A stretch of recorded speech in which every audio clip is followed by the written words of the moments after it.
खिलाफत उस्मानिया के बानी अर्तुगरुल गाज़ी के बेटे उस्मान गाज़ी की कब्र बुरसा शहर में।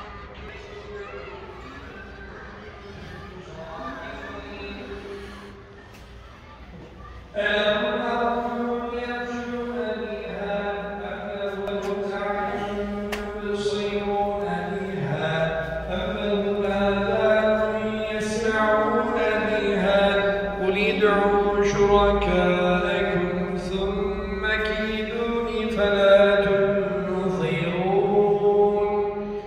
إن وليي الله الذي نزل الكتاب وهو يتولى الصالحين وتراهم ينظرون إليك وهم لا يبصرون خذ العفو وأمر بالعرف وأعرض عن الجاهلين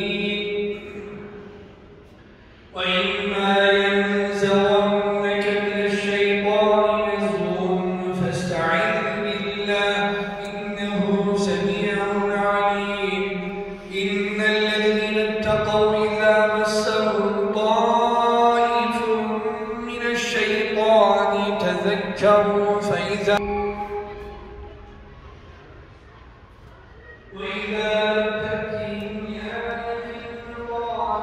उस्मान गाज़ी के मज़ार पे गार्ड्स की तब्दीली की तकरीब हो रही है।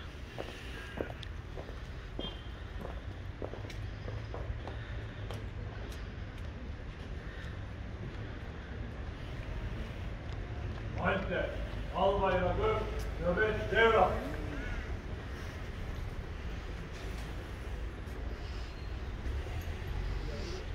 Üste gök çökmedikçe, altta yer delinmedikçe, canından aziz bildiğin bu al bayrak, sen nedir kardeşim?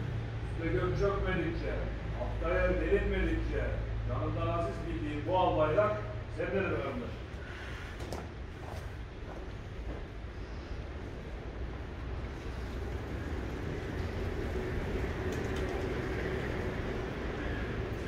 Anamdan, vatandan, yardan ve evlattan kıymetli bildiğim al bayrak. Sotum, gök girsin, kızıl çıksın ki, canım pahasına ben nedir kardeşim? Anamdan, atamdan, yardan ve evlattan kıymetli bildiğim al bayrak. Satır, gök girsin, kızıl çıksın ki, canım pahasına ben nedir kardeşim? Nöbetiniz kutlu ve şerefli ola. Amin. Sizleri şöyle Aynen. tekrar bir alalım. Oturuk.